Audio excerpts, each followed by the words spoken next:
So yesterday, Brent Venables and the Oklahoma Sooners announced a move that shocked some Oklahoma fans and left many others wondering, will this help fix our offensive issues? And today, we need to break it down. We need to talk about Oklahoma moving on from Jackson Arnold to Micheal Hawkins Jr., moving a cornerback to wide receiver, and attempt to ask and answer the question, will this help fix the offensive woes? Let's jump right into it. But before we can, as always, y'all know the drill. I've got to hear from you.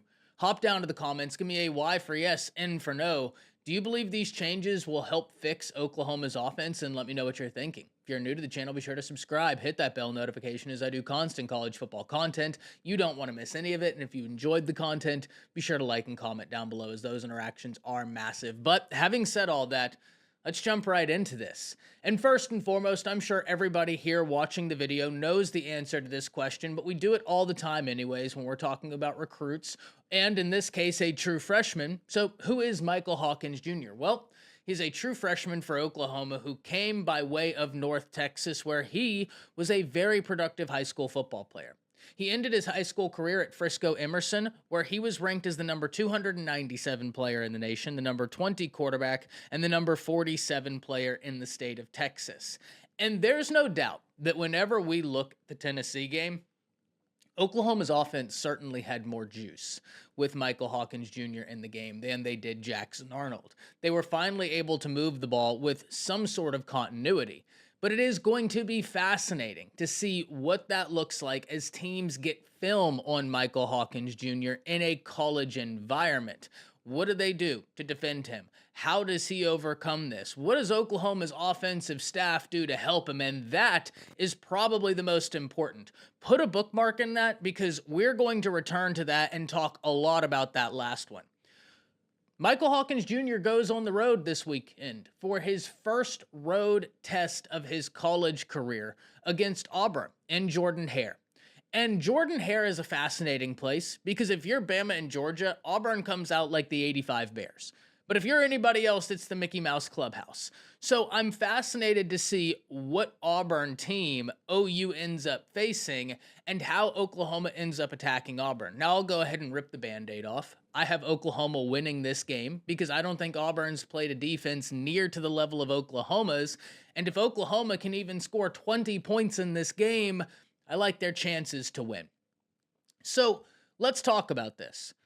Will Oklahoma's offensive staff be able to help the new quarterback? Because right now, when I'm looking at the problems of Oklahoma's offense, of course, injuries is number one. But we understand that. Number two is offensive line. Number three was quarterback play. And number four was play calling. And let's be very clear here. In my opinion, 2, 3, and 4, you can rank them in whichever order you please. And you're really not going to get an argument from me. But the quarterback play left a lot to be desired. We can all agree on that. The offensive line for Oklahoma has been getting straight up bullied. They've given up 3 sacks per game. Against Tennessee, there were times where Tennessee would just look at Oklahoma's offensive line and say, okay, let's one-on-one it. We talked about in the live stream last night that I watched Oklahoma's center, who they got via the transfer portal, Branson Hickman, get straight up bullied. Tennessee's defensive tackle pushed him all the way back to the quarterback and just straight bull rushed him, and there was nothing he could do. That's not a new theme for Oklahoma's offensive line this year, and we knew that was going to be the suspect part of Oklahoma's offense. I understand Bill Bedenbaugh is there, and so I will always give a Bill Bedenbaugh offensive line more grace than I will others because he just seems to figure it out as the year goes on. But whenever you're this injured, one of the things I talked about in the pregame video, and one of the reasons why I ultimately picked Tennessee to win that game, was that I don't like the notion of coming back healthy for the first time against your best opponent that you faced. Especially when that unit has not gotten to gel together, and you can say, Ty, they gelled together in fall, they gelled together in spring. It is not the same thing.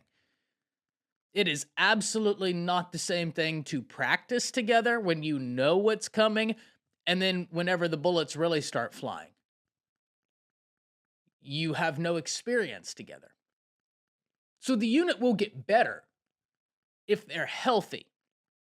but they have got to get better because right now they're getting whooped.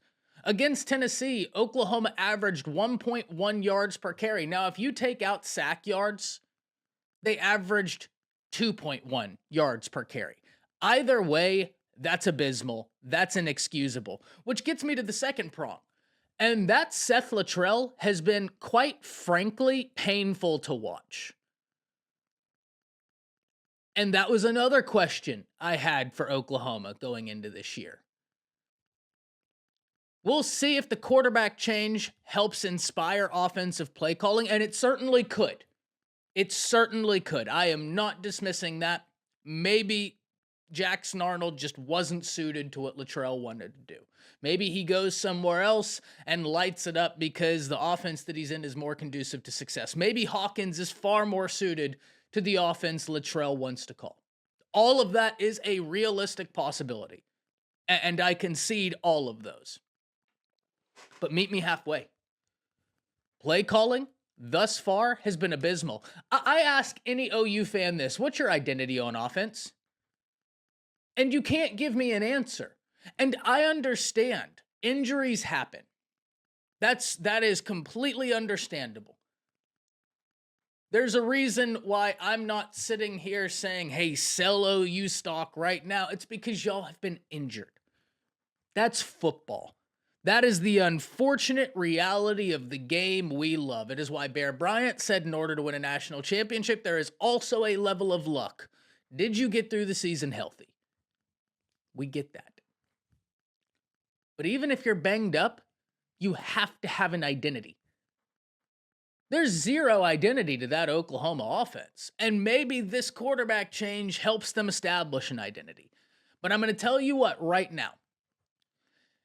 If Oklahoma goes to Auburn, plays Auburn, still has zero offensive identity, loses to Auburn, I don't know how you recover after that, because now if you're the players, you're looking at your offensive staff being like, are you going to help us at any point? Are you going to do anything for us? And don't get me wrong, it's sad because Oklahoma's defense is holding up their end of the bargain and more. But Oklahoma's offense has been non-existent. You can only ask so much of a defense. Go back to Georgia Clemson. Clemson couldn't move the ball. Clemson has a good defense. When you're playing upper echelon teams, your defense can help you keep in a game. But after a certain point, it's like, buddy, we've been out here the entire game. We can only do so much. And I was very impressed that Oklahoma's defense continued holding the way that they did. So for Oklahoma, hopefully this quarterback change does give them a spark on offense. There's no doubt that Hawkins gave them a spark against Tennessee.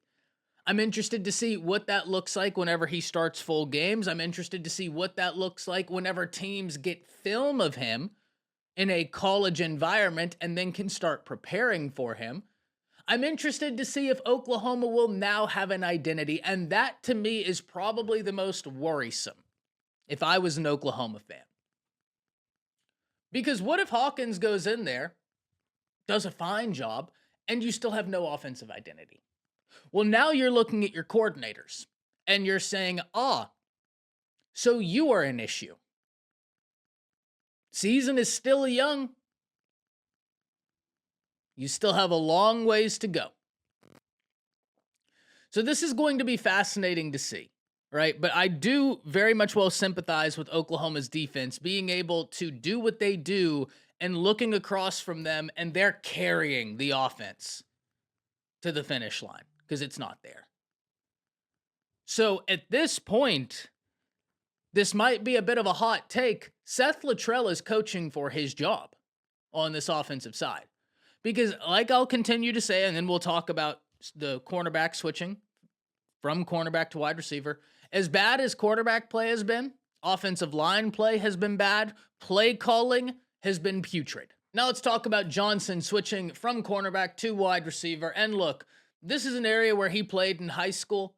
Wide receiver is one of those positions where you're going to have to learn a few intricacies at the college level, but if you're asking me what are the easier positions to step onto the field at a fast rate, I think wide receiver is one of them where you can get out there pretty quick. You have to learn a few intricacies, but if you can get those down, you can go out there and be successful. He is a physical dude. He has got speed. Oklahoma's wide receiver room, which I was so excited for, is so banged up that I'm excited to see how this ends up working. And now I certainly hope that Oklahoma's offensive issues begin to get fixed because that defense is playing lights out, and I love watching them play football. And they deserve an offense that's going to at least help carry the water. So hop down to the comments. Let me know what you're thinking. Does the quarterback change help Oklahoma's offensive situation? Will they be able to find an offensive identity? Because look, if you're sitting there saying, man, you went too hard at the offensive staff, at the offensive line, this quarterback change is going to help that. I'm not disputing that, and I actually concede that could be a real point. You're not getting an argument from me. There's a possibility that this quarterback change helps all parties involved.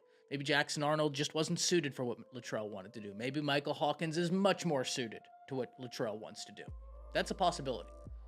If that was a possibility and Hawkins had outplayed Arnold during the spring, I would then question why he wasn't the guy to begin with, but that's a whole other can of worms for a whole other day.